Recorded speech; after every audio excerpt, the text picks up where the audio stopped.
Hello and welcome to the Mill. I'm your host, Dusty Crane, and you may notice there's a little pop up here on the screen that says paid content. And I wanted to talk about that because that is the talk of social media right now, or board game social media right now, is whether or not it's okay to pay reviewers or previewers of your product. And so, being that I am a sponsored show, which, if you've read, I've been very open about it. It's in the introduction to Welcome to the Mill. Like, you go to the YouTube page, it's the very first thing you see, and I discuss kind of the concept of this channel. But also in the description of every video, and it has been this way since the start, the description of every video says, this is a sponsored show, and it goes into the relationship that I have with Stonemaier Games and our agreement for being a sponsored show. And so I wanted to be even more transparent about that to explain what I do and don't do on the behest of Stonemaier Games. And so let's talk about the original agreement that Jamie and I, when we started talking about the mill. I have been, for a very long time now, I'm not going to say super fan, because I'm definitely not one of those people that's played like Wingspan 700 times or Scythe 700 times, but like I've been a huge fan of Stonemaier Games, and to be perfectly honest with you, a big fan of Jamie's as well, due to the transparency and how honest he is, but also the fact that even before I was a customer of Stonemaier Games, he offered me incredible customer support. I don't want to get into exactly what that interaction was, because I don't want to encourage other people to do what I've done. But even before I was a customer, I asked something of him, and he actually did it. And I asked to reimburse him for it, and he was, nope, unnecessary. So that went a long way to kind of, I guess, endearing me to him and the brand. And just as time went on, I was somebody that was very active in the forums, the Facebook page, that kind of stuff, and the Wednesday live streams. And so we just kind of got to talking about what the mill, before it had a name, what a YouTube channel dedicated to Stonemaier Games actually might look like.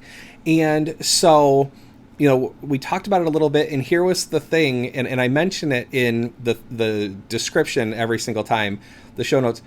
Jamie has never told me what I can and can't cover, what I should be talking about, what I shouldn't be talking about. I don't get it. I get the same emails that every reviewer and previewer get, in that the instruction is be honest, and there's no like talking points. Like, I know sometimes, like, if you go to a product and there's like a press release, it's like, hey, these are the facts about this product, and it's all kind of written in marketing speak. Incredible new thing, wonderful interactions. It's very much like hyperbole.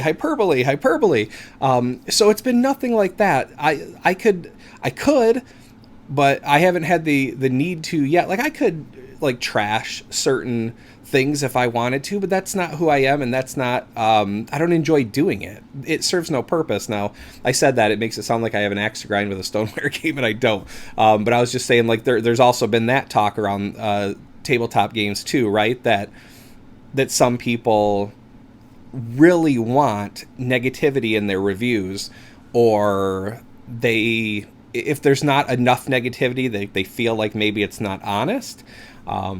And then, other reviewers have come forward and said, like, if there's a game I don't like, I'm just not going to review it. I'm not going to spend my time, putting together some content for something that I really dislike.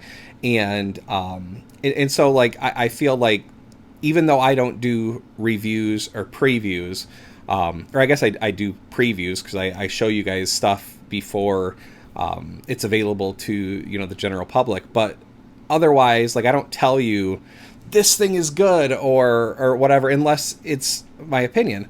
And even that, I don't think I guess someone can correct me if I'm wrong, but I've never ever done the whole, like, you need to buy this and you need to go get this today.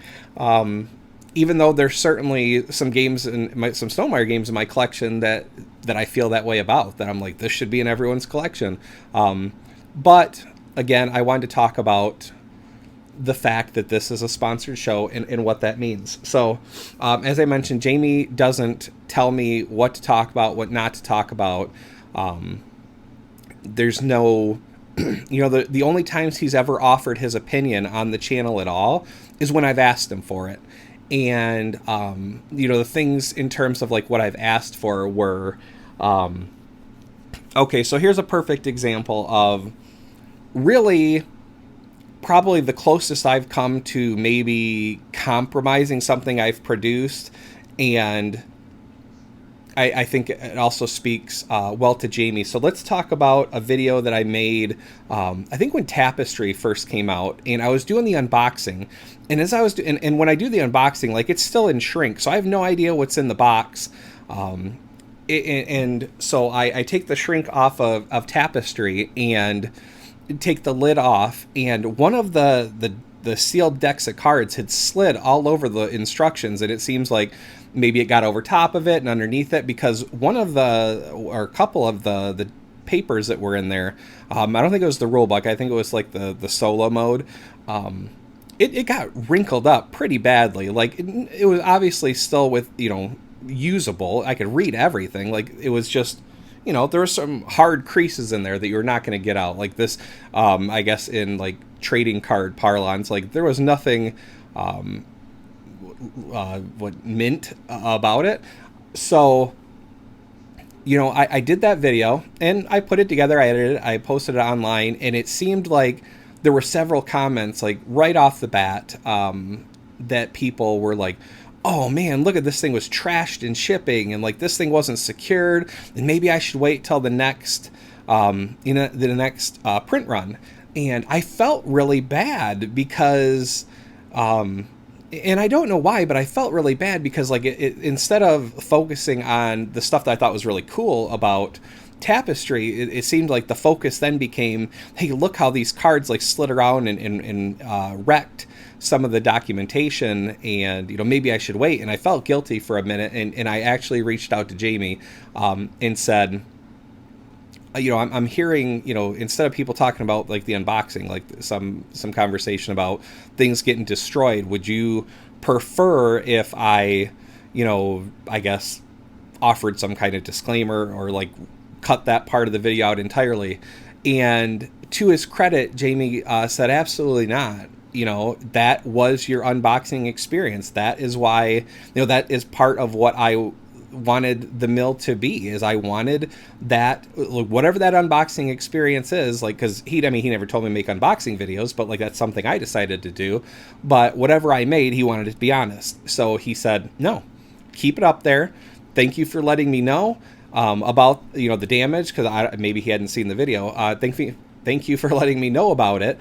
I'm going to reach out to Panda and see if there's like maybe a better place we can put that deck of cards, or what can be done to prevent this to happening to somebody else. And, don't feel bad about the video at all. That was your experience. That should be out there for people to see. And from that point on, I've never had any question about whether, if I did an unboxing and something was destroyed. Hey, that was my experience. No, thankfully, it hasn't happened since then. But there hasn't been a whole lot of stuff since Tapestry. But still, honesty, very important, and so something that I certainly appreciated. So let's get into the paid. Is it okay to pay reviewers or previewers? And I don't think there's any question, at least not in my mind, that it's unfair to ask people to work for free. And I know that compared to some YouTube channels, like this doesn't look like a whole lot. Like, oh, he sat down in front of a camera and you shoot. But it took me about 30 minutes to set things. Like, I don't have a studio. So like it took me like 45 minutes to set this up. And then, to get everything hooked up, there's wires, there's cables, there's lighting, there's all this stuff. And that's like 30 or 45 minutes. I could be doing something else. It's like, I enjoy talking to you guys like this. But at the same time, if like, I know that I'm not going to be, the next breakout YouTube star. Like, I have a very niche focus and a very niche hobby, right? Like, I'm never going to be doing the page views or the video views in the millions. And believe me, I'm totally fine with that. I don't want anything to do with the attention that brings, I'm sure. But at the same time, if that money wasn't there, if the sponsorship dollars weren't there, the mill would be, I think there'd probably still be opportunities where I'd be excited enough to like come on camera and like share stuff with you guys. But I don't think the audience would be there, right? Like, I don't think, and that's fine. Cause like, I'm not like producing videos because I'm like, hey, 1,000 people saw that, or 2,000 people saw that, or 7 people saw that. Because certainly I have stuff on my personal YouTube channel that I've made that was for me. It was like putting together the Lego Iron Man pieces that you saw in my office a few videos back. That was just fun to do, So there's certainly something to be said, and for those fun videos you do, absolutely do them, but you do them for the love of it. To sit down here week after week after week and produce something, even you're just not passionate and excited about the thing you're passionate and excited about at the same level. Day in, day out. I mean, maybe you are. Maybe I'm actually just revealing my own flaws. I don't know. But the sponsorship is really what allows me to keep doing this. It's what helps me, I guess, find the incentive to keep doing this week after week. Like I said, I enjoy talking to the folks here that talk to me, either in the comments or if we talk on Twitter or on Facebook, like whatever that is. Like, I really enjoy that. But like, I think I would obviously enjoy that whether or not I was doing a YouTube video or not, right? So yeah. So like, I think it's wrong to expect people to work for free. Now, let's talk about reviewers. Now, I don't do reviews at all. And that was actually something that Jamie was very clear about right from the get-go. Do whatever you want on the channel, but no reviews. I'm paying you. I don't want there to be any specter of bias. But here's the thing about bias. You have it whether or not whether or not you're being paid or not. Like, the interaction I had with Jamie before I was a paid customer of Stonemaier Games biased me towards the company. That experience, was something that made me go, yeah, I like him. I like his company. And, there's all kinds of experiences that will bias somebody. So I in and of itself, bias is I don't think it's anything that can be avoided, and I don't think that it's inherently bad. I think you have good biases too. There are some people, like, for example, like, you meet another random board gamer at work and you're biased towards liking them because you like board games. Big deal. As for reviewers, I think this largely comes down to the relationship that these people, these reviewers have with the people they're reviewing for. I would hope, and I'm sure this is certainly not the case, but I would hope that any publisher that sends a game to a reviewer does so with the expectation that they be honest with you. Because why would you want to build, as somebody running a YouTube channel, why would you want to create a relationship with your viewers? Because let's make no mistake about it, you got a relationship. Why would you want a relationship based on lies? Like, I don't want the people that are making videos for me to lie to me. Like, if I'm going to spend the time to watch their content, like, I want it to be an honest relationship. So I'm hopeful that the people that are doing these reviews or previews are being honest and are being encouraged to be honest. I don't have a problem with overly positive reviewers. So just for a second, one of the I'm going to say one of the reviewers that seems to love everything is Rado. And that makes sense because he's got an audience, he's got a following, and he has enough of those things that he can be selective about the games he brings in. He's been very, honest on and candid on his channel too, saying, we don't like Take That, 'cause he's usually playing 2 players. He's usually playing with his wife. They don't like Take That. They don't like what that feels like, and so they, Rado can turn away, copies of games that feature mechanics that he doesn't like. And so as a result, a lot of the content he makes, or all of the content he makes, is stuff that he likes. And I don't think there's anything wrong with that. And I think it would be, especially if you're somebody who's enthusiastic about board games, I think it would be insincere for Rado to like, I'm lowering it down to 2, and I'm just going to be like, Rado runs through another game of blah, blah, blah. That's not what you're going to Rado for. Like, you're going there for him to be a little bit, whooped up or whipped up into a froth and all excited about what he's talking about. And it feels good to talk to people that are excited about what they're excited about. And I think that's a good thing. I think promoting positivity is a good thing. As for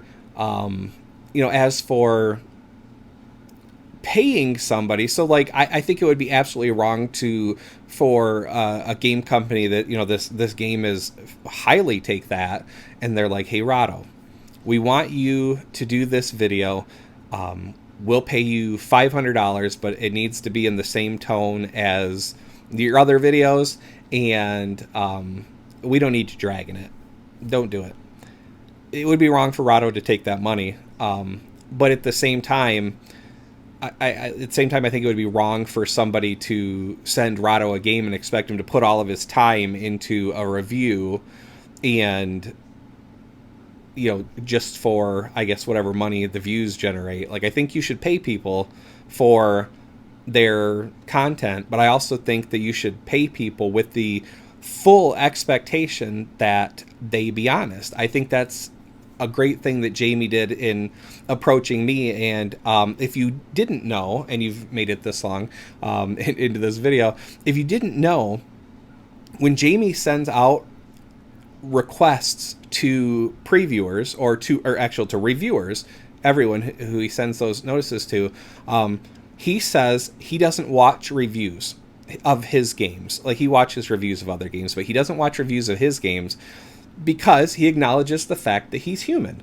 He says, I don't want to be negatively impacted by, let's say he sends me, let's say I'm a reviewer and he sends me a copy of Scythe and I just hate it, and I'm just like, how could anyone make a game this awful? It's terrible, this or that or whatever it is.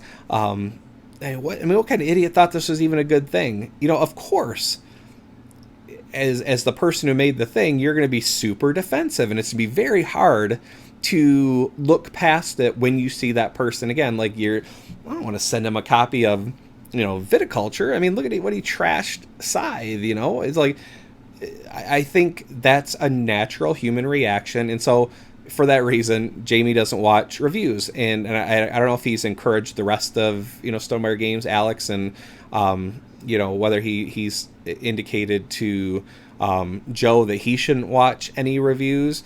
I don't know how far that goes, but I do know that he doesn't, because he doesn't want to be biased, and he wants that honesty on camera, and he wants that honesty in front of you, and I think that should be ultimately what every publisher wants, and I think that's a great practice. Don't watch reviews of your own stuff. If you're sending stuff out, like especially in indie, I understand that you have to be a little bit more select about who you send stuff out, but man, even if you are an indie publisher and you're really stretching yourself thin to put 300 copies of a game out there, you obviously thought enough of that game that thought it needed to be made. Please encourage your reviewers, whoever you decide upon, to just be honest. just be honest, because the good games are gonna, are gonna get attention, and the mediocre and bad ones are gonna fall away. But even then, what's bad to one person is good to another. What's mediocre to somebody is brilliant to another. And I think that's part of this too. I think somewhere along the lines, here I am, old man yelling at clouds. Somewhere along the lines, we decided that we didn't want to think for ourselves, that we wanted somebody to tell us how to feel. And you don't see it. And so, like, I guess, at least that have heard it told to me, that the news used to just state facts, and they didn't spin it one way or another. It wasn't feel this way, think this way. It was very much, here's the facts, do with them what you want. And maybe it was never that way. Maybe that's, someone, waxing poetic about the golden years, or whatever the better days were. Because the better days are always before these days, right? I think that ultimately, the onus, the responsibility for determining whether a game is for you is ultimately on you. It shouldn't, like, I can understand if there's somebody in gaming that's making videos that you're like, I agree with their opinions. Like, most of the games they love, I love. The games they don't like, I don't like. So you can certainly use them as, maybe a reference to see, how do I don't know how I feel about this. Am I going to like this? But it's not everything. It's not everything. If you are somebody who, will say, is a tight budget, and so you aren't buying, multiple board games a week or a month or whatever, you're budgeting for what you bring in, more so than any, like, you really should do the homework, and make sure, like, watch some playthroughs, probably more than anything, to see if that is something that is legitimately going to resonate with you, that you're going to enjoy, and don't put it on, these reviewers that, like, you said this game was great and I hated it. Okay, they gave you their opinion, and your opinion differs from theirs. Well, I mean, we've all heard sayings about what opinions are, and everyone's got one.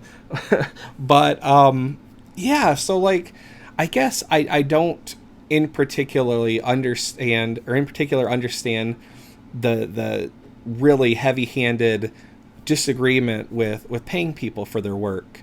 I do disagree with paying people for favorable outcomes. I definitely think that's wrong. I do agree with paying people to just be honest.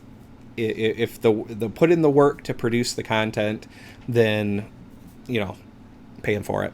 It's a no-brainer, really, in my opinion.